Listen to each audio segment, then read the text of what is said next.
खबरों के बाद चर्चा में आगे बढ़ेंगे। दानिश इकबाल जो कि भारतीय जनता पार्टी का रुख रखेंगे, यहाँ पे तर्जुमान है भारतीय जनता पार्टी के, यंग लीडर के तौर पर पहचान रखते हैं।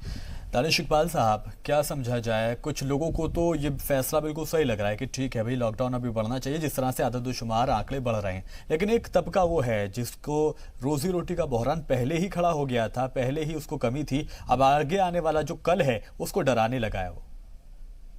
नहीं, देखिए, जो लॉकडाउन को 2 हफ्ते की मियाद जो बढ़ाई गई है, इसमें सही और गलत लगने का कोई गुंजाइश है ही नहीं। इसके अलावा आपके पास कोई उपाय है ही नहीं, कोई ऑप्शन है ही नहीं। ये हमें समझना पड़ेगा। इन चीजों को हमारे देश के लोगों को अपने जहन में लानी पड़ेगी कि इसके अलावा कोई गुंजाइश है ही नहीं।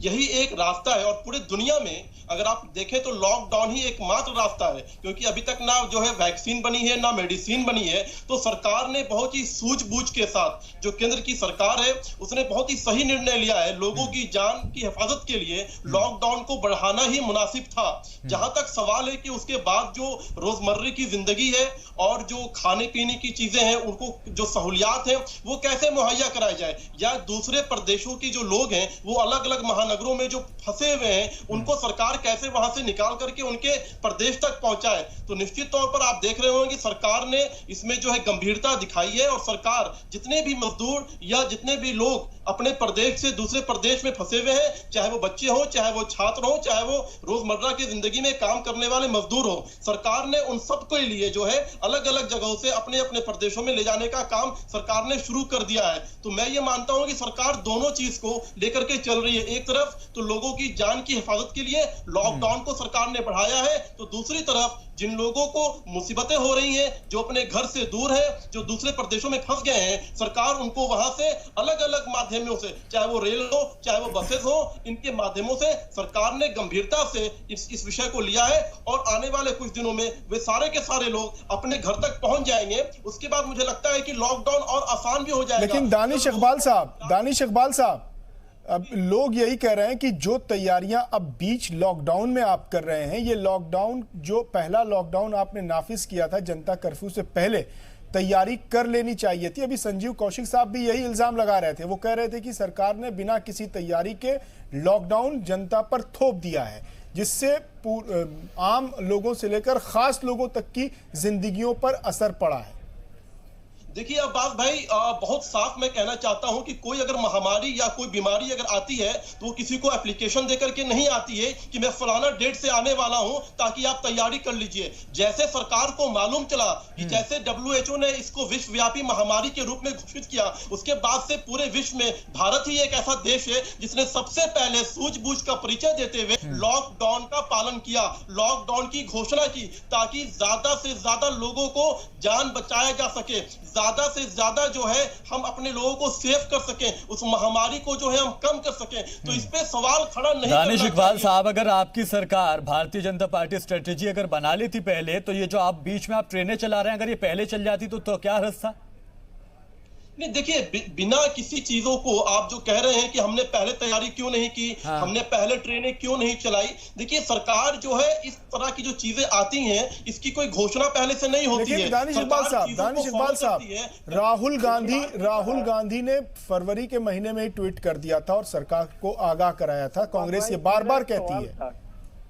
अब्बास भाई, मेरा एक सवाल था दानिश इकबाल से। क्या कहते हैं राहुल गांधी कौशिक साहब आ रहे हैं आपके पास व्यक्तिगत तौर पर, लेकिन सरकार जो है वो आकलन करती है, विश्लेषण करती है और स्टेप बाय स्टेप चीजों को देखती है, उसके अनुसार कोई निर्णय लेती है। सरकार की जो पहली प्राथमिकता थी वो ये थी कि कैसे लॉकडाउन किया जाए ताकि लोगों की जान की हिफाजत की जा सके। उसके बाद सरकार ने ये पूरा का पूरा प्लान बनाया था कि जो लोग अगर कहीं फंस गए हैं, जैसा आप कह रहे हैं कि बसें शुरू नहीं की गई, ट्रेनें शुरू नहीं किया गया, उनको नहीं लाया गया, लेकिन सरकार ने उनकी व्यवस्था की थी, सरकार ने गंभीरता दिखाई थी, संजीदगी से उन चीजों को कि भोजन पहुंचाया जाए, उनको राशन दिया जाए। सरकार ने ये काम किया था, लेकिन अब लगता है कि और जो है हमें लॉकडाउन बढ़ाने की जरूरत है और कोशिश कर रही है सरकार की लॉकडाउन को बढ़ाया जाए। तो इस तरह से अब सरकार ये निर्णय ले रही है कि उन लोगों को हम निकाल के उनके घर तक पहुंचाएंगे। तो इसमें मुझे नहीं लगता कि कोई देरी है या कोई गलत काम है ये। ठीक है, संजीव कौशिक साहब सवाल करना चाहते हैं।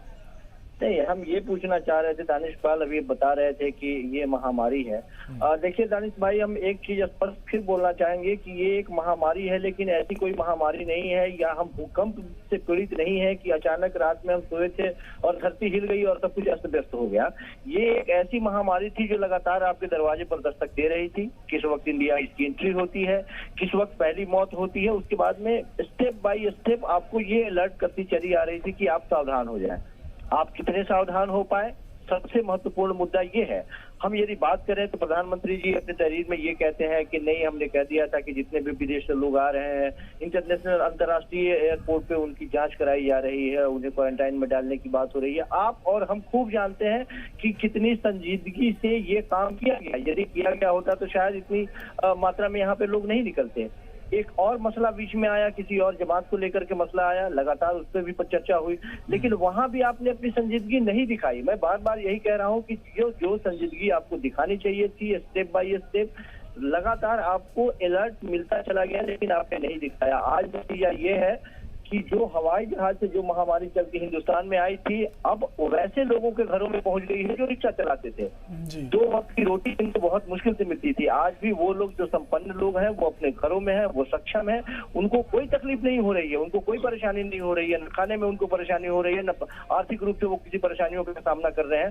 सामना आर्थिक रूप से या खाने में या हर तरह से यदि कोई परेशानी झेल रहा है तो सबसे नीचे का तबका वो आदमी जिसकी कोई गलती नहीं थी इस कोरोना को हिंदुस्तान में लाने में, अब वहां तक की समस्या पहुंच गई है। ठीक है, आसिफ इकबाल साहब कुछ कहना चाह रहे थे आप? जी नहीं, मैं ये सिर्फ सवाल वो पूछ रहा, जो संजीव जी ने बोला है पहले उसका जवाब ले लीजिए, उसके बाद फिर सवाल कर लेते हैं। पहले संजीव जी ने जो सवाल किया उसका जवाब ले लीजिए आप।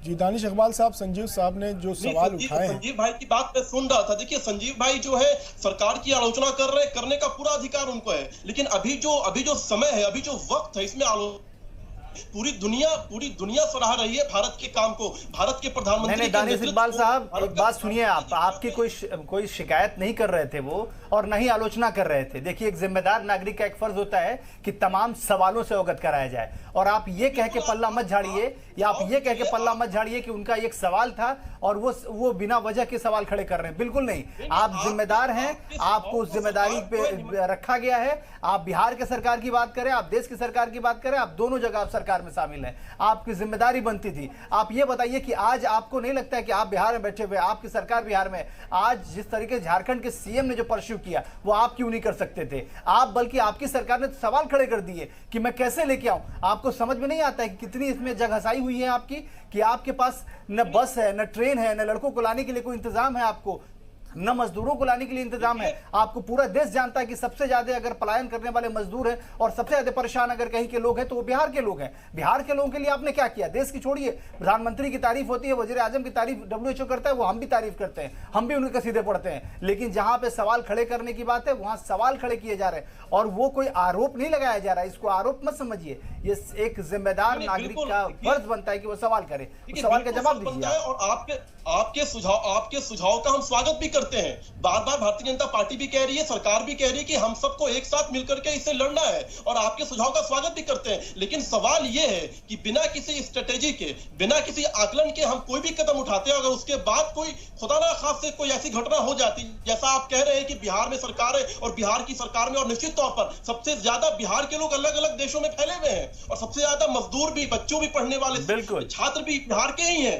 लेकिन अगर हम उस समय उनको एक साथ बुला लेते और उसके बाद अगर कोविड पॉजिटिव जो होता वो ज्यादा से ज्यादा बढ़ जाता, तो फिर आप कोविड पॉजिटिव की बात कर रहे हैं, आपके यहाँ तो ट्रीटमेंट नहीं हो रहा है, टेस्टिंग किट नहीं है आपके यहाँ, क्या बात करेंगे आप लोग? देखिए, सबसे बड़ी चीज है कि जब, इसीलिए हमने कहा कि जब सरकार में आप बैठे हैं, आप जिस ओहदे बैठे हुए हैं, अगर आप अपोजिशन में होते तो आप भी सरकार से ही सवाल कर रहे होते, आप भी एक जिम्मेदार नागरिक का फर्ज निभा रहे होते।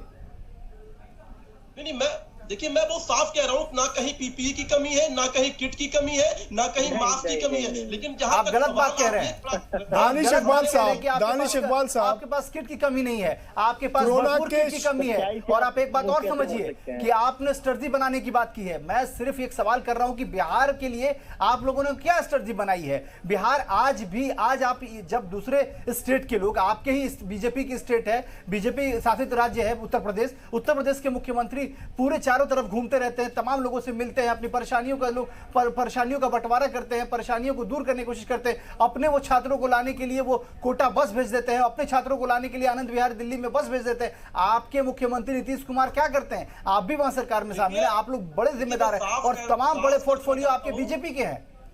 दास भाई देखिए, मैं साफ कह रहा हूं कि बिहार में हम अलायंस में हैं। निश्चित तौर पर नीतीश कुमार वहां के मुख्यमंत्री हैं। नीतीश कुमार ने क्या निर्णय लिया है, मुझे जहां तक मालूम है कि मुख्यमंत्री हैं सुशील मोदी, छोटे मोदी कहे जाते हैं, वो भी हैं बड़े ओहदे पे। सुशील मोदी उनका नाम है, छोटे मोदी कहे जाते हैं। आप इस बात को कैसे भूल रहे हैं? आप ये कह के पल्ला मत झाड़िए कि वहां पे नीतीश कुमार मुख्यमंत्री हैं और आप सरकार में शामिल हैं। आप सरकार में सिर्फ शामिल नहीं है, आप सरकार के अंग हैं और तमाम बड़े विभाग वो आपके मंत्रालय को, आपके लोगों को है। आप बोलते जा रहे हैं, आप सुन नहीं रहे। आप सुन तो लीजिए। आप जवाब दीजिए जी। बात भाई, मैं ये कह रहा हूं कि बिहार में हम अलायंस में हैं। नीतीश कुमार वहां के मुख्यमंत्री हैं और नीतीश कुमार ने भी, बिहार की सरकार ने भी अपने जो 10,000 से ज्यादा बच्चे कोटा में फंसे हुए हैं उनको लाने का निर्णय लिया है। बिहार की सरकार ने भी जो अलग अलग प्रदेशों में जो मजदूर बिहार के फंसे हुए हैं उनको लाने का निर्णय लिया है। लेकिन अब वो देर से लिया है या जल्दी लिया है, इसका आप लोग आकलन करते रहिए। आप मीडिया के बंधु हैं, आपका काम है आकलन करना। अगर ये निर्णय पहले लिया जाता और उसके बाद अगर कोविड-19 पॉजिटिव उन लोगों में पाया जाता, उनका सही तरीका से जो है क्वारंटाइन नहीं होता, तो आप लोग सवाल खड़ा करते हैं। तो सरकार जो है कोई भी कदम उठाती है तो वो आकलन करती है, उसके बाद कोई निर्णय लेती है। तो अब ये आकलन करना आपका काम है कि जल्दी है या देर है, इसमें आपको पूरा अधिकार है। ठीक है संजीव कौशिक साहब, एक बात तो है कि हम लॉकडाउन पर सवाल खड़े कर सकते हैं। हम ये कह सकते हैं कि बहुत ही जल्दबाजी में उठाया गया कदम है, बिना तैयारी के उठाया गया कदम है। लेकिन जिस तरह से कोरोना ने अटैक किया था हिंदुस्तान पर, उस दौर में, उस हालात में, आज से 40 दिन पहले, 35-36 दिन पहले अगर आप दिन वो मंजर याद कीजिए, तो लॉकडाउन के अलावा और कौन सा सबसे ठोस कदम था जो लॉकडाउन को रोककर दूसरा कदम उठाना चाहिए था, लॉकडाउन को नहीं नाफिज करना चाहिए था? देखिए अब्बास भाई, हम जो बीते दिनों की चर्चा यदि करेंगे तो मेरा मानना यह है कि सरकार यदि विफल रही है तो मैं फिर पुनः दोहराऊंगा कि इस महामारी का जब इलाज हमारे पास नहीं है, कोई इलाज नहीं है, हमें पता है और देश की जनता ये जानती है, तो इससे बचने का एकमात्र तरीका हमारे लिए लॉकडाउन ही था। पहले भी था और आज भी है, जो लगातार कंटिन्यू आगे बढ़ता चला जा रहा है। नहीं, लेकिन उस पर तो आप सवाल उठा रहे हैं ना। अब्बास भाई एक बात सुनिए, मैं माफी चाहूंगा इंटरप्ट करने का। संजीव जी मेरी बात को एक सेकंड आप थोड़ा सुन लीजिए। अब्बास भाई, आपने जो सवाल खड़े, आपने कहा कि सवाल खड़े किए जा रहे हैं, सवाल लॉकडाउन पे नहीं खड़े हैं। जरा समझिए इन चीजों को। लॉकडाउन के होने पर कोई सवाल नहीं है, सवाल अब उसके आगे की चर्चाओं पे हो रही है। अब हम चर्चा जो कर रहे हैं लॉकडाउन के बाद क्या, हम नहीं, सवाल तो ये उठते हैं ना आसिफ इकबाल साहब, सवाल तो ये उठते हैं ना कि जल्दबाजी में उठाया गया कदम है लॉकडाउन को। बात समझिए, अगर बिल्कुल ये देखिए, एक बात समझना होगा अब्बास साहब कि जो जिम्मेदार लोग होते हैं, जिम्मेदार ओहदे पे होते हैं, जिनसे एक्सपेक्टेशन होती है, जिनसे उम्मीदें होती हैं, उनसे वो सवाल पूछे जाते हैं। एक बात समझिए, अगर आज अगर हिंदुस्तान के वजीर आजम से सवाल किया जाता है अपोजिशन के द्वारा, तो ये पूछना चाहिए, ये सवाल होता है। कल दूसरे अगर लोग होते तो उन दीगर लोगों से भी ये सवाल किए जाते। एक बात समझिए आप, क्योंकि जो लोग परेशान हाल हैं, देखिए परेशानियों को देखते हुए ये सवाल खड़े हुए। आनंद विहार होता है, मुंबई हादसा, मुंबई में बांद्रा होता है, उसके बाद गुजरात में हादसा होता है। इतने लोग जब इकट्ठा हो जाते हैं, लॉकडाउन की तैयारियों को धत्ता बता दिया जाता है, उस पर ये सवाल खड़े होते हैं कि क्या नहीं लगता कि लॉकडाउन के लिए और तैयारी करने की जरूरत है? मैं वही सवाल संजीव साहब से जानना चाह रहा था, उसी का जवाब जानना चाह रहा था कि क्या ऐसी तैयारी होनी चाहिए थी। मुख्य सवाल यही है कि चाहे वो गुजरात हो, चाहे वो मुंबई हो या फिर दिल्ली हो, अचानक ये मजदूर या ये जो सबसे निचले पायदान के लोग हैं, यदि घरों से निकल के बाहर निकल गए, तो हमें सबसे ज्यादा चिंता इन्हीं के बारे में पहले करनी चाहिए। ये हमसे चूक हुई है, सरकारों से चूक हुई है ये, कि इनके बारे में कोई चिंता नहीं की गई। इनके बारे में बेहतर ये होता कि लॉकडाउन ठीक है, हमें पता है कि लॉकडाउन के लिए यदि वक्त दिया जाता तो अफरा तफरी का माहौल उस वक्त भी ऐसे ही मचता, लेकिन ये कम से कम होना चाहिए था कि राज्य सरकारों से देश की केंद्र सरकार एक बार गुफ्तगू करती और ये बताने का प्रयास करती कि वो कम से कम अपील करे कि हमारे यदि कोई मजदूर या इस तरह के कामगार लोग यदि दूसरे राज्यों में हैं, आपको नहीं लगता? अब्बास साहब, मैं रोकना चाहूंगा, एक ब्रेक के लिए मुझे रुकना है, एक ब्रेक के बाद चर्चा लगातार जारी है।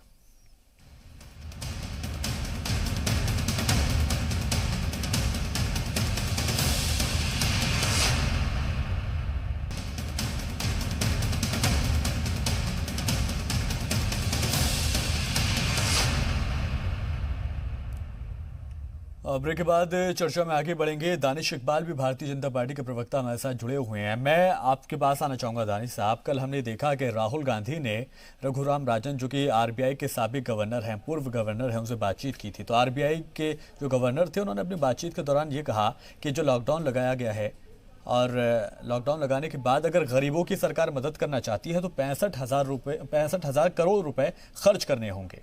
तो इस पर क्या आप इस सुझाव को मानते हैं? भारतीय जनता पार्टी मानती है इस सुझाव को? मैं आपका प्रश्न सुन नहीं पाया। दरअसल रघुराम राजन ने राहुल गांधी और रघुराम राजन ने एक बात की थी और उस इंटरव्यू में रघुराम राजन ने ये कहा था कि जो लॉकडाउन लगाया गया है उसके दौरान गरीबों की, मजदूरों की अगर मदद करनी है सरकार को तो 65,000 करोड़ रुपए खर्च करने ही होंगे। देखिए, सरकार जो है वो बिल्कुल पैसे खर्च कर रही है। सरकार ने लगातार जो है पैसे देने का काम किया है, लोगों को राशन पहुंचाने का काम किया है, लोगों के अकाउंट में पैसा देने का काम किया है।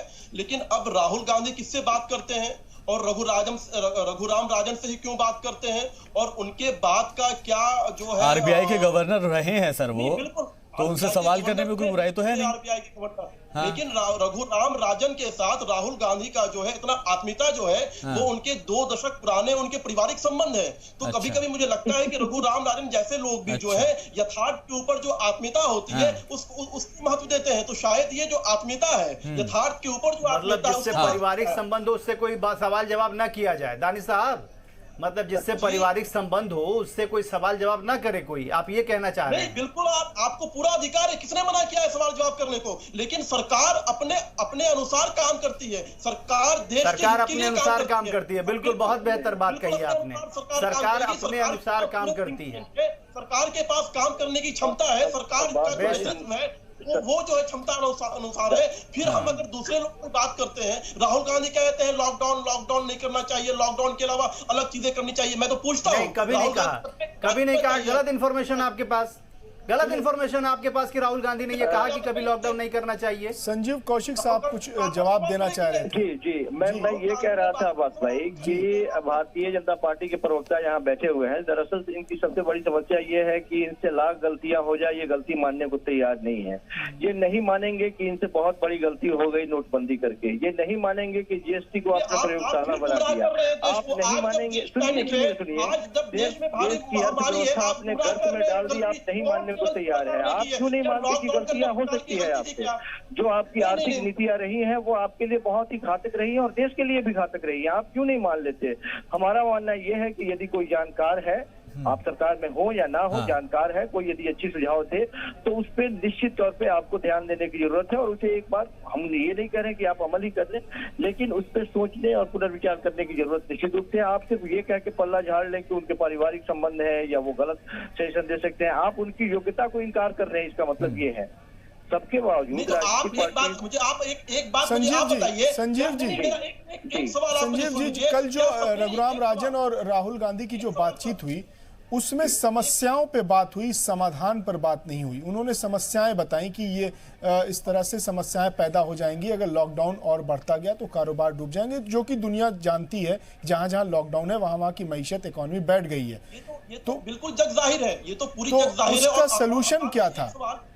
एक 5 सेकंड का एक सवाल मैं करना चाहता हूँ। आ रहे हैं दानिश साहब, आएंगे आपके पास। 1 मिनट कौशिक जी से कंप्लीट कराएंगे। हाँ, दानिश भाई, हम ये कह रहे हैं कि यदि समस्याओं पर ध्यान किसी ने आप हेलो, हाँ दानिश भाई, मैं ये कह रहा था, सुन लीजिए आप मुझे, कि यदि समस्याओं पर किसी ने ध्यान आकर्षित कराया या उधर आपका ध्यान दिलाया तो आप ध्यान दीजिए और उसका सोल्यूशन क्या है ये एक बार सरकार, जिस तरह से आप अब्बास भाई पूछ रहे हैं कि समस्याओं की बात तो हुई लेकिन उसका निदान नहीं बताया गया, तो एक बार सरकार निदान की भी बात करे। अभी तो सरकार एक लाइन में डिनाई कर रही है कि नहीं वो पक्षपात की बात कर रहे हैं। आप यकीन तो कीजिए, आपकी जिस समस्या को कोई यदि पकड़ ले, जिस बीमारी को कोई यदि पकड़ पा रहा है तो वो इलाज भी बताएगा। आप यकीन करते उसके पास क्या है तो सही, एक बार पूछे तो सही कि इलाज बताओ भैया हमें। जब आप ये मानने को तैयार ही नहीं है कि ये बीमारी ही सही पकड़ पा रहा है, इलाज क्या बताएगा वो? क्या आप उसको यकीन करेंगे? और दूसरी चीज, एक चीज और इसमें ऐड कर दूं, मैं ये कह रहा हूँ कि आप रघुराम राजन के जो उनकी जो क्षमता है उन पे कोई सवाल खड़ा नहीं कर रहा है, लेकिन आप अपनी सरकार ये जो आपको ये लग रहा है कि सरकार जो है सही तरीके से काम नहीं कर रही है। आप सरकार की क्षमता पे सवाल क्यों खड़ा कर रहे हैं? नहीं भाई, कोई सवाल नहीं खड़ा कर रहा सरकार की क्षमता पे। सरकार की क्षमता पे तो आप खुद सवाल खड़े कर रहे हैं। कोई सवाल नहीं खड़ा कर रहा है। दानिश साहब पहले बात समझिए, आप पहले सवाल सुन लीजिए फिर जवाब दीजिए। कोई सरकार की क्षमता पे सवाल नहीं खड़ा कर रहा है। हिंदुस्तान के सरकार की तारीफ तो WHO कर रहा है, हिंदुस्तान के सरकार की तारीफ तो दुनिया कर रही है और वो तमाम लोग कर रहे हैं, इसलिए क्षमता पे सवाल नहीं खड़े हो रहे हैं। सवाल सिर्फ इतने हैं कि क्या आपको तैयारियां और बेहतर नहीं करनी थी, क्या आप और तैयारियां और बेहतर नहीं कर सकते थे, कि आगे के लिए क्या तैयारियां हो रही हैं? जैसे कि अभी ट्रेन चलने के लिए आपने कह दिया कि ट्रेन चल सकता है, उसमें सोशल डिस्टेंसिंग के सवाल खड़े हो रहे हैं। ट्रेन अगर चल सकता है तो फिर वहां पे सोशल डिस्टेंसिंग कैसे फॉलो होगा? ट्रेन जब चल सकता है तो लॉकडाउन के नियम कहां पालन हो रहे हैं? अगर बसेस चल रहे हैं तो लॉकडाउन के नियम कहां पालन हो रहे हैं? कई सारे मार्केट में लोग दिखाई दे रहे हैं, बहुत सारे क्राउड दिखाई दे रहे हैं, फिर लॉकडाउन का पालन कैसे हो रहा है? ये तमाम राज्यों से केंद्र सरकार बात कर रही है, इन सब चीजों का उपाय ढूंढ रही है, इसीलिए सवाल हो रहे हैं। क्षमता पे सवाल नहीं है, बल्कि ये सवाल इसलिए है कि इस सवालों के जवाब एक गंभीरता के साथ आप दे सकें। और अगर फिक्र करना सवाल नहीं है, फिक्र करना इसलिए है क्योंकि जरूरी है। अगर आपको हम आपकी कमियां बताएंगे तो आप उन कमियों को दुरुस्त करेंगे, इसको पॉजिटिव वे में लीजिए। आप सरकार की कोई खामियां नहीं गिना रहा है, जहां पे चूक हुई है उसको ये बताया जा रहा है कि उन चूक को दुरुस्त किया जा सकता है और बेहतर किया जा सकता है। पॉजिटिव लीजिए इसको। और एक लाइन आखिरी वक्त में हम ये भी इसमें ऐड करते हैं। सरकार ने जब पहला लॉकडाउन 14 अप्रैल के लिए किया था, तब उस वक्त ये तय नहीं था कि लॉकडाउन आगे बढ़ेगा कि नहीं बढ़ेगा। तो सरकार ने 14 अप्रैल तक का जो है वेट किया कि अगर उसके बाद सब कुछ समानता रहता है तो फिर जो मजदूर फंसे हुए थे उनको सरकार निकाल के अपने प्रदेशों में पहुंचाती है। लेकिन उसके बाद तबलीगी जमात आ जाता है, तबलीगी जमात जैसे संगठन आ जाते हैं। सरकार तय नहीं कर पाएगी तो कौन तय कर पाएगा? दानिश साहब, अगर केंद्र सरकार को ये पता नहीं है कि अगले 7 दिन में क्या होने वाला है तो किसको पता चलेगा? क्यों इस तरह की बात कर रहे हैं आप? अगर आज सरकार को कैसे मालूम है कि 2 सप्ताह और बढ़ाना है? अभी 3 तारीख में 2 दिन बाकी है, कैसे आज सरकार को मालूम चल गया कि 2 सप्ताह और बढ़ाना चाहिए? क्योंकि हालात सरकार ने एग्जामिन किया हुआ है, उसके तंत्र हैं, हालात का आकलन करने पूरे देश में उसके तंत्र हैं, उसको बता रहे हैं, उसको फॉलो कर रहे हैं। कैसे 3 जोन में बांटा गया है, ग्रीन जोन, ऑरेंज जोन और रेड जोन में क्यों बांटा गया है? क्यों रेड जोन की कैटेगरी बढ़ रही है तो इसके लिए चिंता का विषय हो? क्यों ऑरेंज जोन के कम होने से लोगों को खुशी हो रही है? क्यों ग्रीन जोन में जाने से लोगों को ज्यादा खुशियां हो रही हैं? ये तो तमाम चीज सरकार कर रही है। ठीक है, लेकिन आसिफ इकबाल साहब, संजीव कौशिक साहब जो कह रहे थे कि तैयारियां होनी चाहिए थी, अलग अलग प्रदेशों की सरकारों को ये बताना चाहिए था कि अपने अपने जो मजदूर हैं, कामगार हैं, जो स्टूडेंट्स हैं, उनको वापस बुलाया जाए।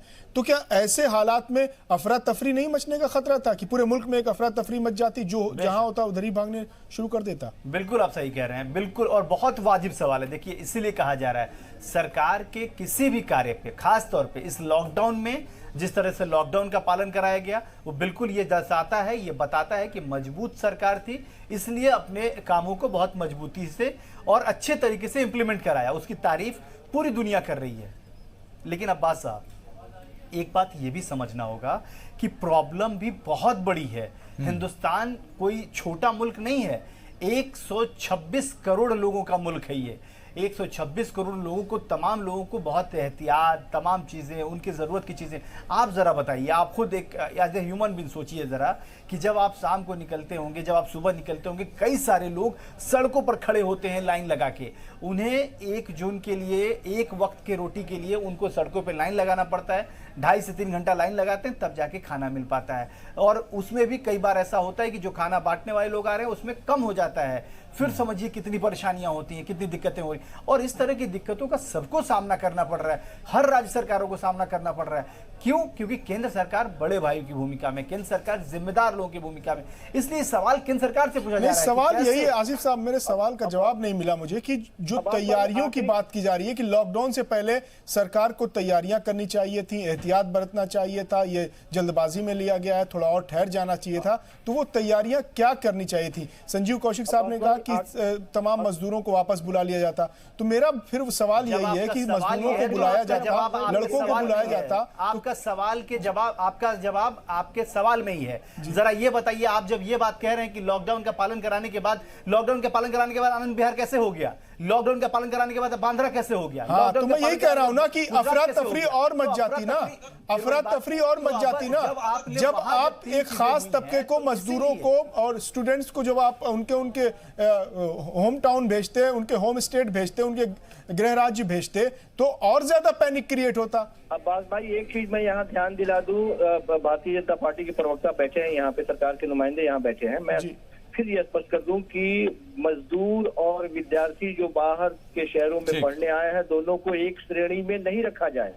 ये वो हालांकि हमारे देश के नागरिक हैं, दोनों उस हिसाब से दोनों हमारे लिए बराबर हैं, लेकिन यदि आप तुलनात्मक दृष्टिकोण से देखेंगे तो बाहर जो विद्यार्थी पढ़ने आए हैं वो आर्थिक स्थिति उनकी बहुत मजबूत है, वो संपन्न घरों से आए हैं, उनके पास पैसे हैं, वो यदि यहाँ भी रहते हैं तो उन्हें कोई तकलीफ नहीं होगी, वो घरों से उनके पैसे आएंगे, वो आराम से रह लेंगे। लेकिन हम मजदूरों की चिंता इसलिए कर रहे हैं क्योंकि मजदूरों की कमाई खत्म हो गई है, वो रोजाना कमाने और खाने वाले लोग हैं, वो हैंड टू माउथ आ गए हैं। उनकी स्थिति ये है कि प्रधानमंत्री जी बड़ी आसानी से कह देते हैं कि आप अपने मजदूरों को बाहर नहीं निकालें, हो सकता है तो एडवांस दे दें आप उन्हें, लेकिन हकीकत ये है कि पहले दिन जिस दिन लॉकडाउन की वो बात कर रहे थे 8 बजे रात में, 12 बजे रात से लॉकडाउन शुरू होने वाला था और लोगों ने छोटे छोटे जो काम करने वाले लोग थे 4 घंटों में उनका हिसाब किताब करके 1 महीने की तनख्वाह देके उनसे निजात पाली है लोगों ने। उन्हें कहा गया है, उनसे छोड़ दिया गया।